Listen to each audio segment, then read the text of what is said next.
The future isn't something we wait for, it's something we build. Welcome to Building Tomorrow with Fatima Bukar, where bold ideas meet real solutions.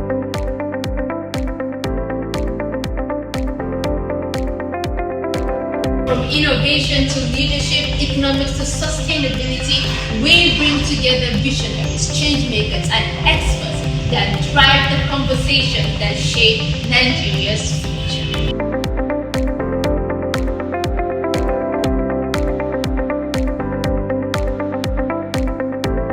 Are you ready to think big, act smart, and be part of something greater? Join the movement. Subscribe, watch, and let's build tomorrow today.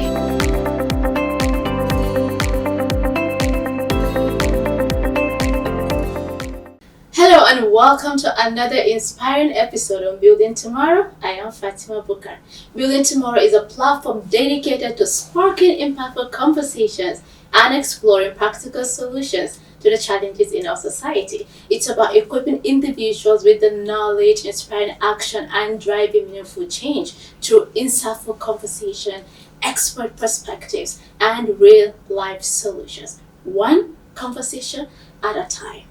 We all know that agriculture is the future, and the youths are the real game changers. Stay with us, we'll be right back to uncover how.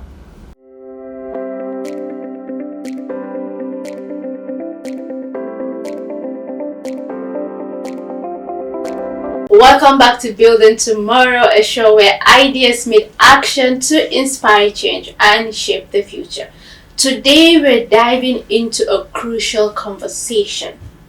With the world evolving rapidly and the role of youth in agriculture is now important more than ever. With me, it's passionate young agricultural leaders who are driving change and transforming the future of food. Welcome to the show, Mr. Ahmad Abdul-one. Thank you for It's a pleasure to have you. And welcome to the show, Mr. Haruna Hassan Tukur. Thank you so much. Thank you for having us. It's a pleasure to have you both here. So let's dive right in. We all know that agriculture is very important, right? So I'm going to start with you, Mr. Ahmad Abdul-one. Why should agriculture be at the center of Nigeria's economic strategy, and how can we make it a top government priority? I feel it should be. So the question to start asking why is kind of a no-brainer. We have challenges in Nigeria because we focus mainly on petrol.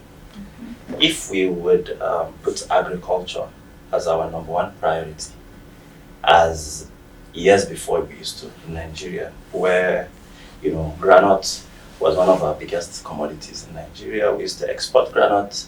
We used granite to build our cities when we decided to expand our states. Most of the income that we use, or rather the resources we use to expand our states in this country, was what we got from agriculture. So it's a high priority industry in this country because it feeds us. Sure. It gives us even our medicines, because almost every medicinal thing we take comes from plants, either crops or livestock, which are all agricultural produce. Yes, so should we be able to prioritize our resources in agriculture, I feel the major challenges in this country will be solved. Sure, actually agree with that. Back to you, Mr. Haruna. How can we shift the mindset of young Nigerians to see agriculture as a wealth-building industry rather than just a survival sector? Thank you so much for this question, because I myself, when I wanted to go into agriculture, which was 10 years ago, I was just 20 years, the perspective was mainly retirees go into agriculture, people who are living in the rural areas due to lack of job opportunities was even advertised to us in school that if you don't do well, you'll be a farmer. So that mindset has been instilled in us that only people who are not successful, people who didn't go to school, will go into agriculture, and agriculture is a sector for people who don't have a future or hope. However, you can't survive without food. Absolutely. We can't say we've eaten today and we will not eat till next year. Every single year, Nigeria has a population growing over 240 million. I'm sure we are well over that now. And every single day, you can imagine people eat.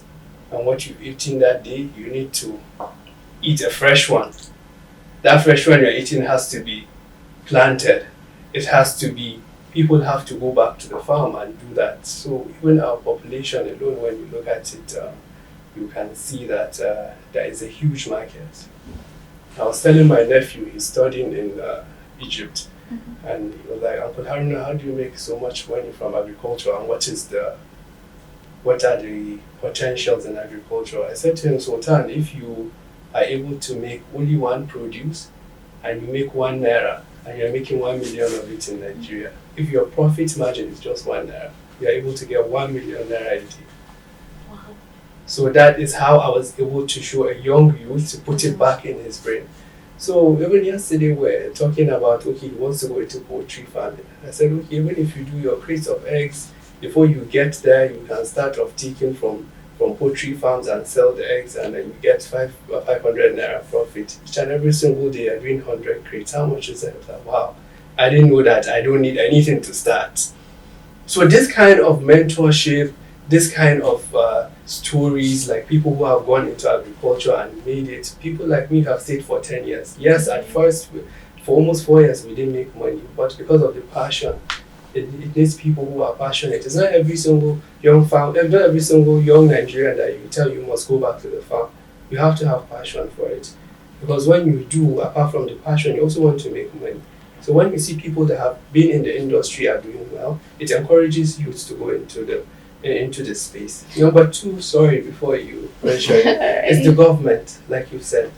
The government needs to make an intentional decision and put it as a policy that agricultural grants, agricultural loans, land allocation, security, infrastructure are being put in place to bring in young people, educate them so that they can come into the sector. Yeah, and they can actually be very innovative when it comes to this. All they need is the opportunity and the right support. Yes. Right. So you said 4 years you were into agriculture, right? And there was no profit at all. Well, what challenges did you face along the line?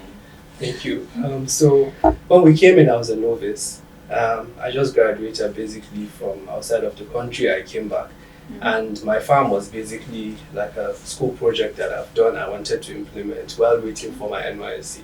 And however, I fell in love with agriculture. I'm still in it.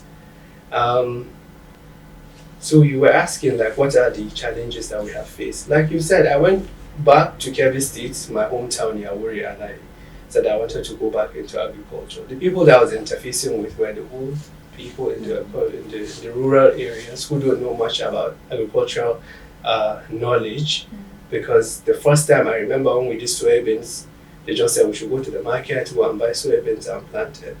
And then we planted it just for me to come back to Abuja, and I was telling the people in IITA that I've done over 20 hectares of soybeans, and then the seeds were so cheap, we just went to the market and we bought, and the man was looking at me like I was insane. He said, "You did what?"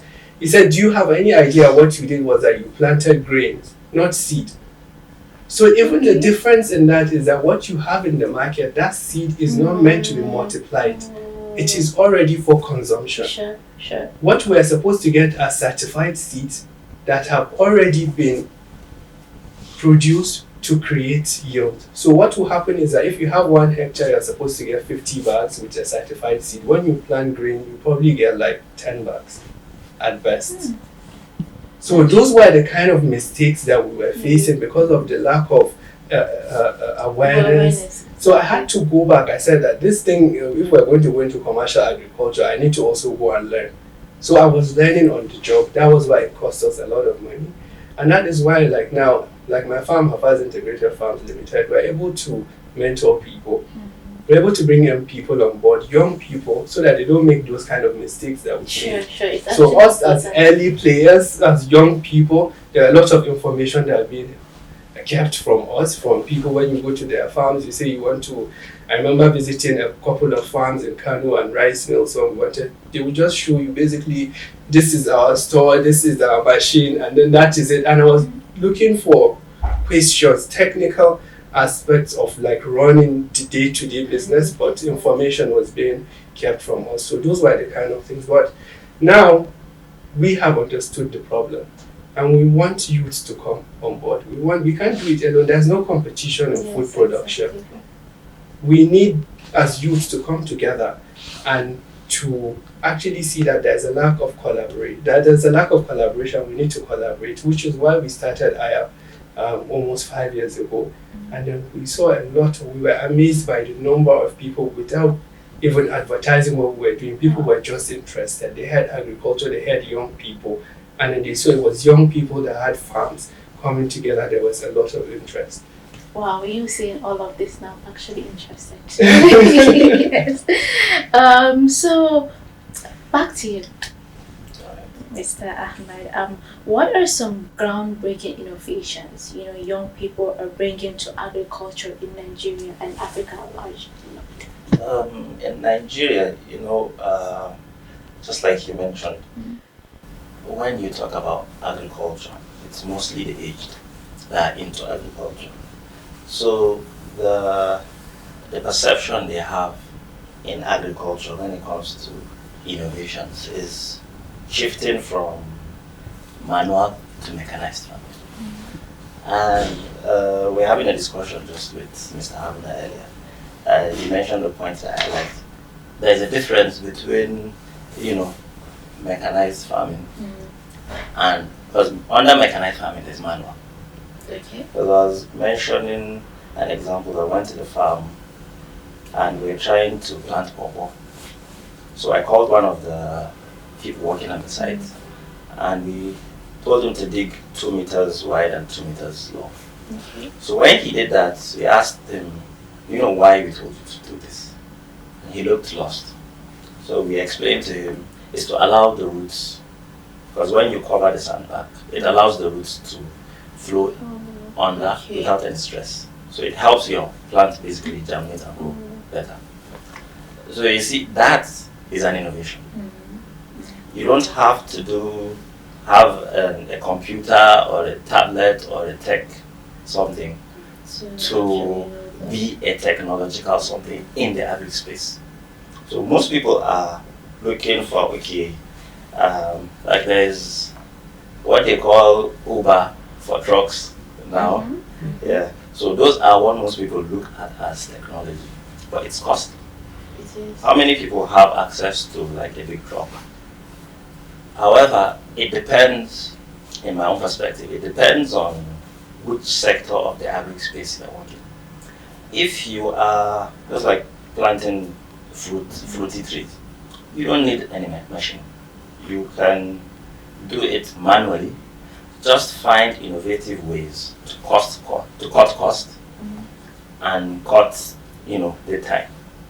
Because anything that will make your work more efficient and effective is an innovative solution. Sure. Yes. Sure.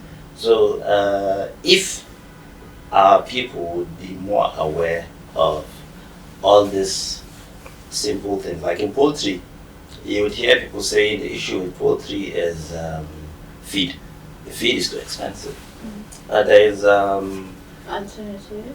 Simple alternative where the base where the feed is being put for the chickens. That's for layers.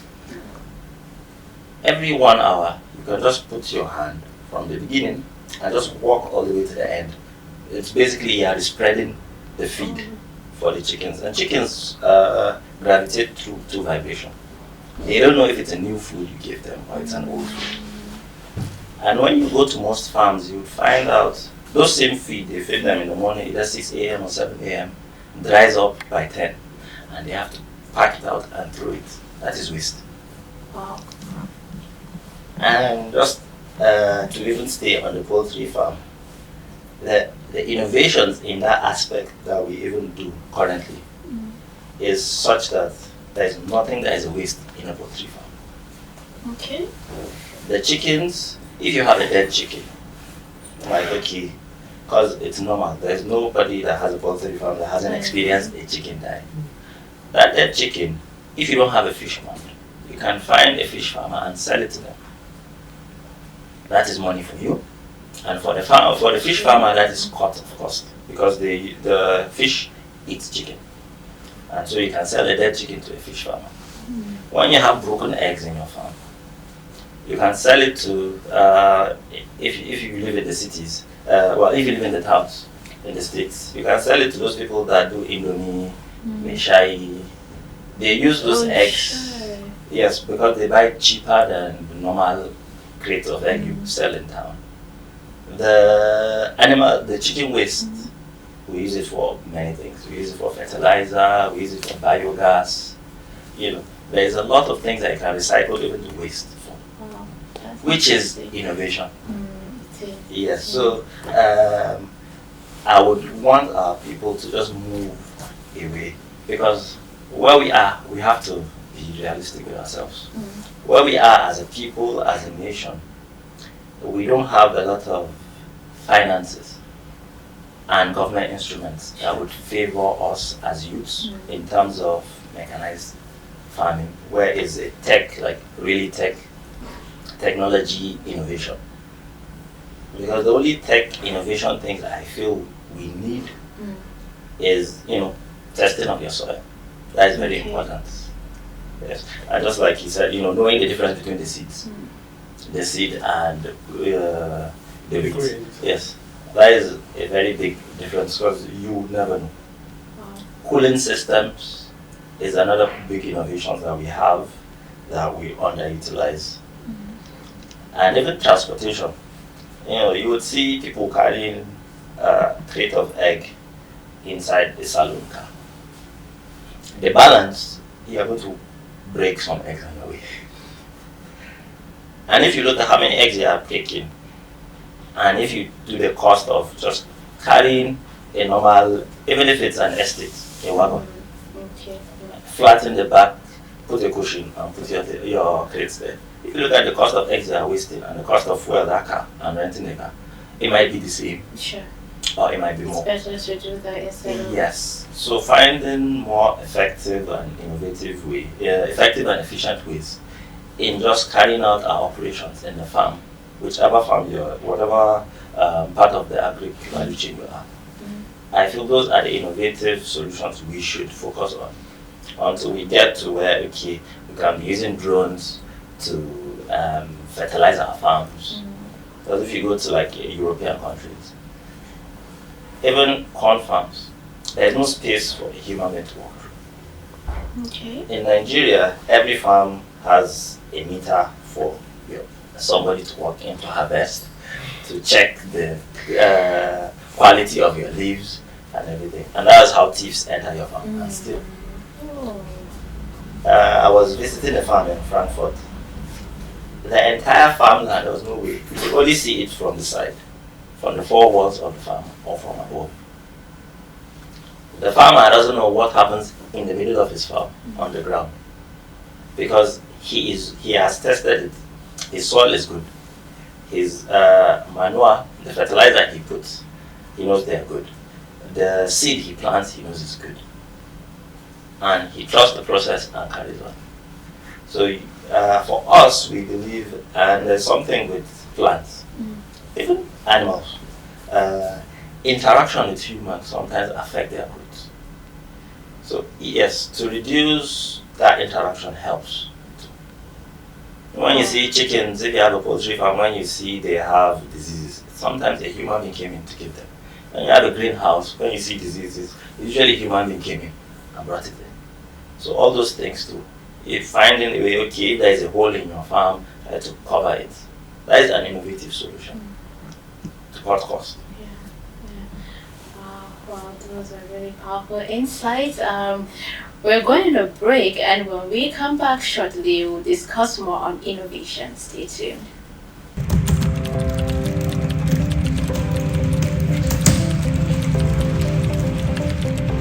The future isn't something we wait for, it's something we build. Welcome to Building Tomorrow with Fatima Bukar, where bold ideas meet real solutions.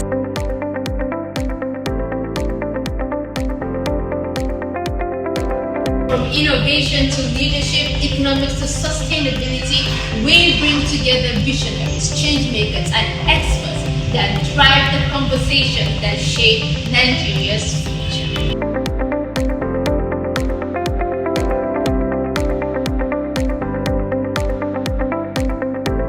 Are you ready to think big, act smart, and be part of something greater? Join the movement. Subscribe, watch, and let's build tomorrow today.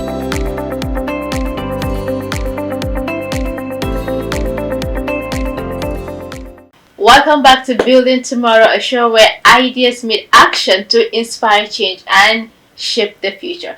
Before we went on a break, we were talking about innovations in agriculture. And right now that we're back, I'm going to start with you, Mr. Haruna.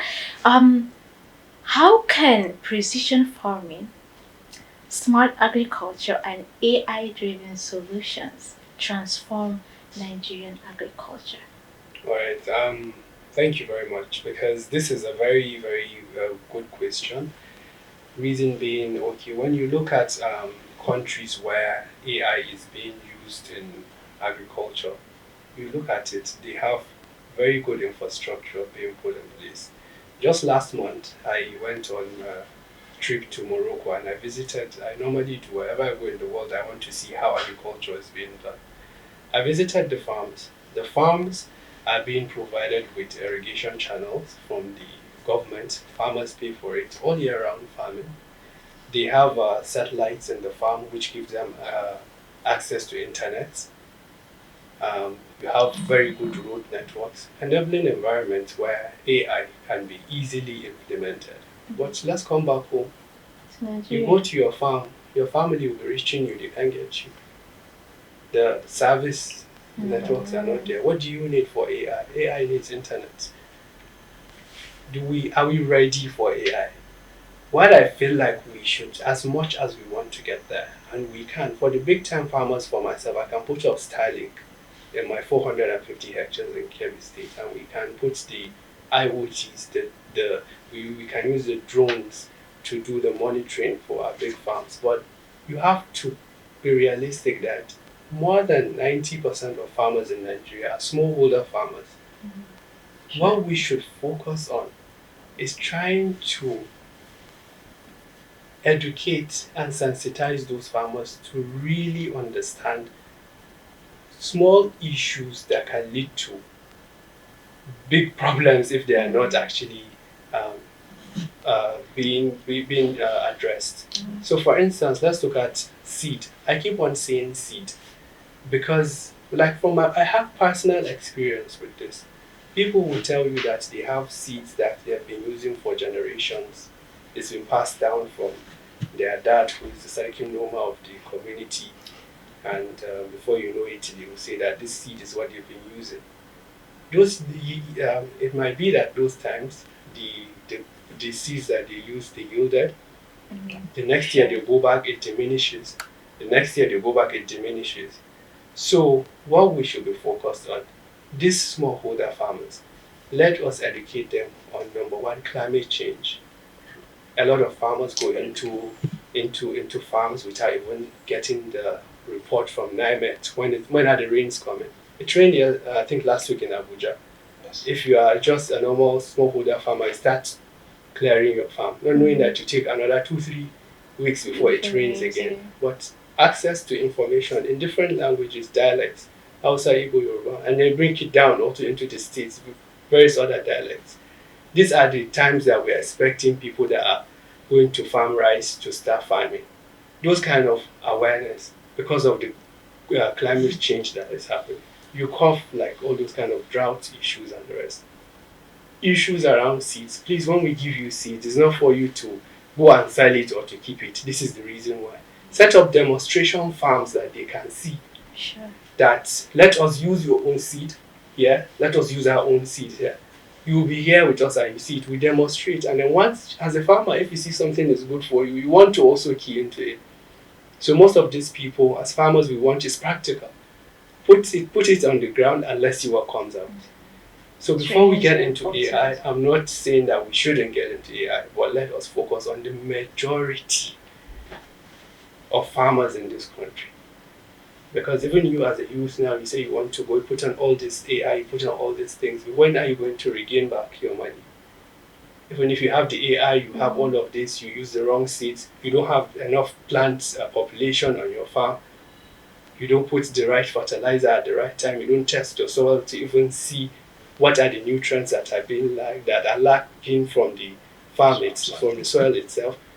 You're absolutely not going to use AI to increase your yields. Mr. Haruna, talking about training and sensitization, usually when people are having trainings, they usually make it like a week training, instead of making it extensive training, because this actually needs it to be extensive, right? So how long should people take to train our youth on agriculture? So like I have said, the government should set up demonstration farms. Identify 100, 200. I see a lot of innovations go into people are giving 100 bikes, 500 cars to go into the transportation. So set up demonstration farms for 1,000 youths.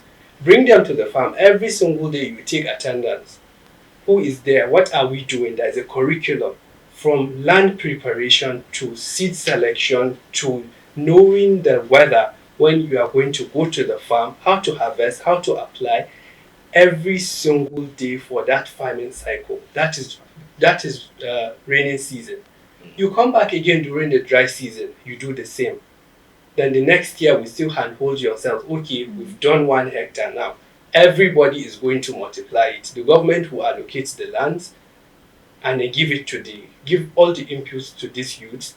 Go into it. We, the government, will take from you. You will see what will happen. I've tested this on my farm with the youths that we used. We did the same thing. By the next year, they didn't wait for me to come back to the farm. Wow. They were already clearing their farms, telling me that please, where can they get the certified seeds? So that's to show you that we have youths that are, they want to work, they want to do, nobody wants to be idle. Exactly. People want to be productive. And when you look at it, agriculture is one sector that you can actually mop up everybody, be it women, be it youth, be it the elderly. Every single person can be carried along. And there is a lot of money in it. A huge amount of money. We have to move from the non-oil sector. We have to move away from the oil sector to the non-oil sector. Because that alone, when you said that groundnut was being used to build cities, that is just one crop. Imagine with the amount of improved seedlings that we have now, the technologies that we can put in place. Let's even say the technology is being driven. Let the government clear out thousands of hectares of land, bring in the mechanized farming equipment, big tractors, put in planters, boom sprayers, combine harvesters, and then you harvest, and then you have your yield. You have to go back into primary production so that you can be sustainable in-house. Whatever you have in excess, you add value, then you export. Not just exporting directly. Let's add value to what we're exporting, then export. Then you see the GDP is coming back, is going to go up. Definitely. Mr. Ahmad, I know you also have really beautiful insights to share with us regarding this. Yes. To add to where he stopped, I feel I was talking with someone who said agriculture is the first employment God gave to man. Because whether we like it or not, everybody eats. Sure. When you get sick, everybody looks for medication. We breathe in what agric produce give us. Because the oxygen we take in comes from the plants. So as much as like we are in this country, a more oil-driven nation, our budget is based on oil production. our our what's it called exchange rates are based on what oil gives, and we are claiming we want to push into agriculture. Should we be able to do that? You can imagine, okay, what is happening now. Prices of food are going down a bit. Um, Exchange rate too. Things are stabilizing somewhat of it. Sure. And we are not even looking at agriculture yet. So you can imagine the miracles that could happen should we be able to look at, okay, assuming the way our government used to have an NPC. They have, an agency that is strictly on oil. They have filling stations. If our government would have lands to be farming as, an NNPC but in agriculture.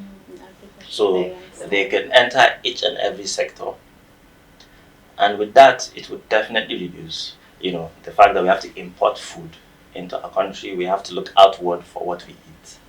When everywhere you go, you see rice farmers. Everywhere you go, you see maize farmers. And it will, you start wondering, why are the prices expensive? Because in the villages, we know our people farm for consumption. Sure. Yes, but so when we look at, okay, who farms for commercial? How many are they out of those who farm for consumption? Okay, what do we do to them to help them do, their work? And even if we do something for them, do they access it? Do they have access? Do they even know? I remember there was a time we were speaking to somebody under our NGO, Arewa Youth Agropreneurs, and we learned there was a bank.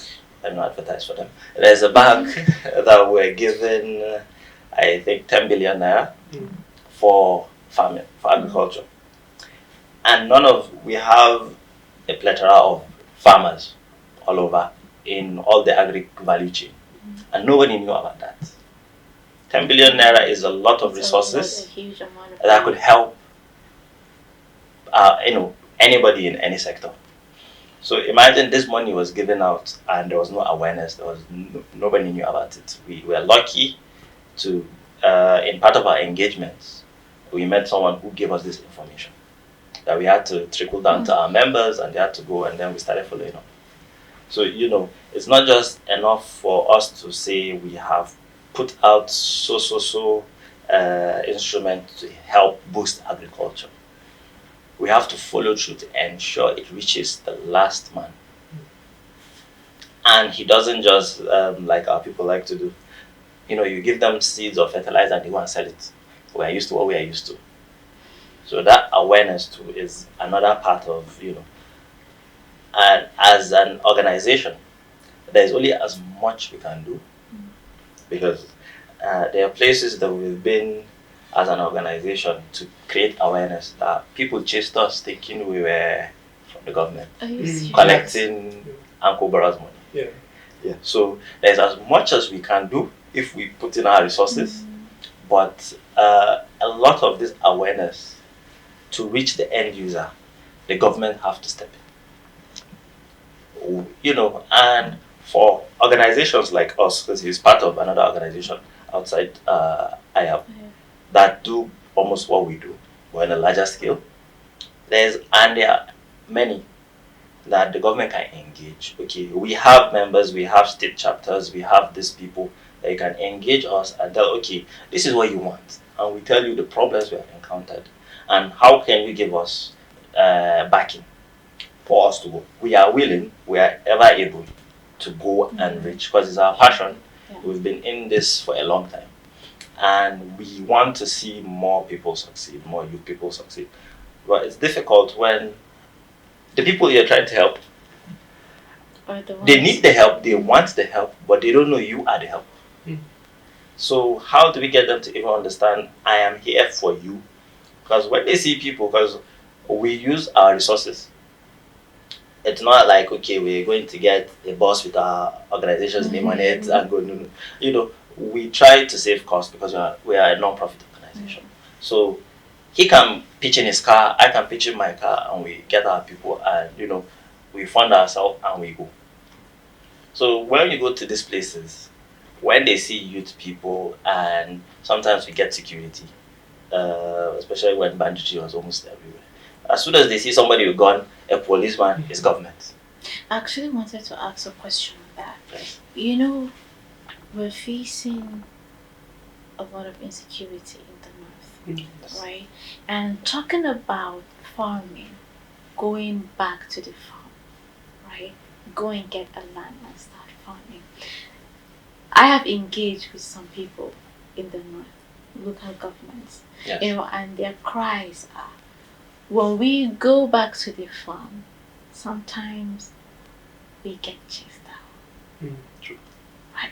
So how did you go about this? And then I was thinking about, okay, there's actually sack planting. There are other ways you can do some things at home, just to, since what they do with it is they consume it, right? Yes. So I was really bothered that, okay, it's important for these people to go back to the farm, right? But then when they go back to the farm, this is what's happening, right? Because sometimes there was a woman that I engaged with, and she was telling me that sometimes it gets up to 2 days, 3 days.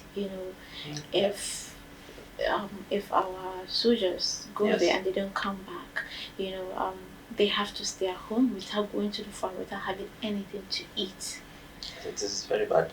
So what do they do in this You know, situation? I would give you an example of what happened in the States. So the state governor is involved in the project. Basically, the federal government decided to cultivate, I think, about 9,000 hectares of land to estates for them to, in a movement for them to, find a solution for our Fulani herdsmen. So because they cultivate from here and here and here and here. So they gave them that huge chunk of land for them to use there and get all the cattle and start a milk processing plant. After they grazed the land and they started, this is a project that even the state government or the federal government are involved. Bandits came and chased everybody away. So it's not just the man that does it for end use only. If we that do it for commercial use, and even the state government are having the same problem, it's a big issue. But I feel solutions that a daily, a regular man like us can take is, as a community, as we used to do before. Nobody enters a community without anybody knowing who he is. So whenever a stranger enters your community, you know him. And they question him. So because now we have become, we are running away from who we used to be before, chasing who some people are outside. If we get that connection back, that, okay, we saw a stranger yesterday, you meet your local government chairman, your councillor, and okay, we saw somebody going here, we don't know who he is. Do you know him? Did you welcome him?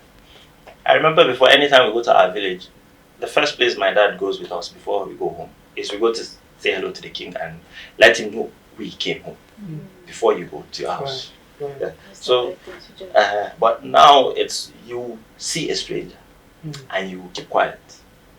And tomorrow when you go to farm, it's that same stranger that will come and chase you.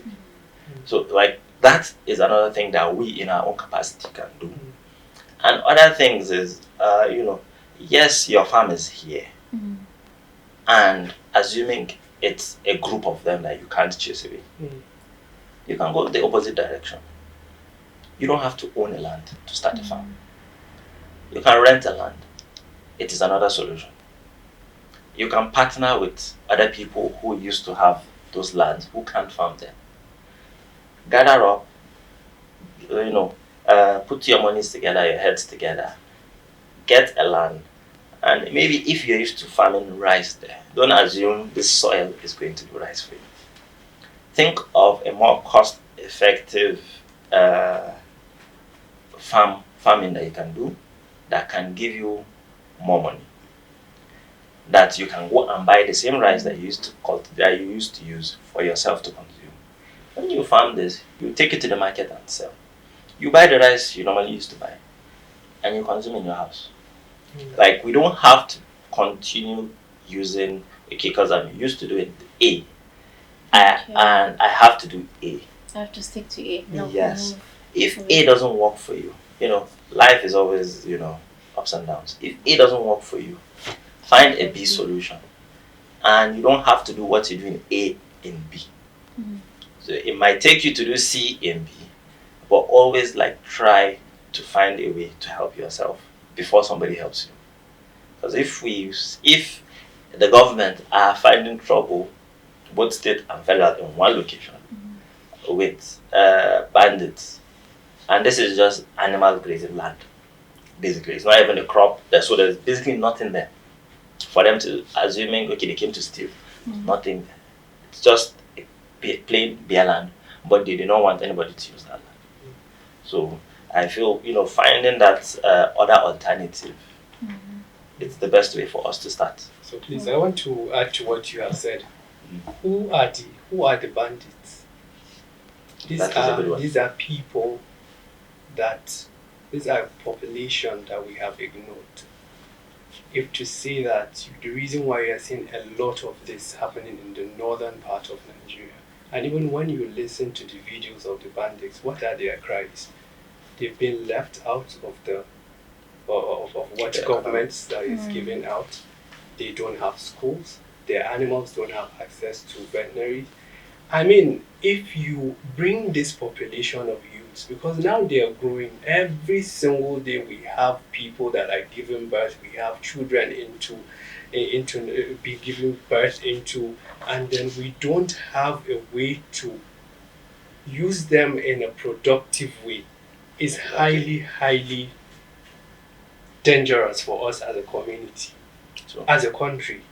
So you need to, and the one sector in Nigeria that you can heavily invest in, this goes to the federal government of Nigeria, the one sector that you can carry out all these people, rehabilitate these people, bring them back into society and make them good citizens, is by agriculture.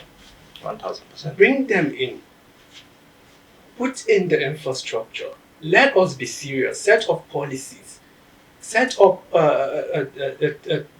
funds that will go into agriculture. Follow up. Make sure that these projects are being audited. Make sure that these projects, the money gets to these people. What are the KPIs that you set for these projects? Revisit it. We have House Committee on Agriculture in the House to set up policies, to make sure that they implement. They come for budget defense. What is being put into agriculture? What did we put in? What did we get out? Where are the challenges that we have actually identified, and what are the solutions that we are bringing in? These are the kind of conversations that we need to have. Yeah, I was actually going to ask you on if you could, this is the time for a call to action. Yes. If there's one key policy change that you have that can transform Nigeria's agriculture, what would it be? The call to action is that, like I've said earlier in my interview, and I'm going to end with this, you can't say that you're not going to eat tomorrow. We have, Nigeria, we're blessed with over 7 million hectares of land, that 70 million that is arable, that we don't need any additional. Some countries, you see, they have to farm under greenhouses, put in other things to be able to accommodate the crops. But we have the weather, we have the natural resources, we have the human resources. Some countries, they produce, they have to export, because in-house they're sufficient, they're not much. We have whatever you say you're going to produce in Nigeria in terms of food. No matter how bad you produce it, somebody will consume it. No matter how good you say that you're going to do it organic, you're going to package it, you're going to sell it at premium, somebody will buy it. We have all sorts kind of market. So the government needs to actually put in more. They've started. We've seen a lot of programs come in. They're trying their best, but we need follow up on these projects. We can see the money is being allocated. We can see that the projects are being are being put on paper. They look very good on paper. The policies look very good. But who is following up? Who is auditing these things? What are the input? What's the output? Let us be serious as a country about our food security, about our economy. So that's my call to action. I really wish we could take the whole day to keep discussing on this, but that's it for today on Building Tomorrow. Today's discussion has shown us that the future of agriculture lies in the hands of our youths. With innovation, commitment, and the right support, they can drive national prosperity and global leadership.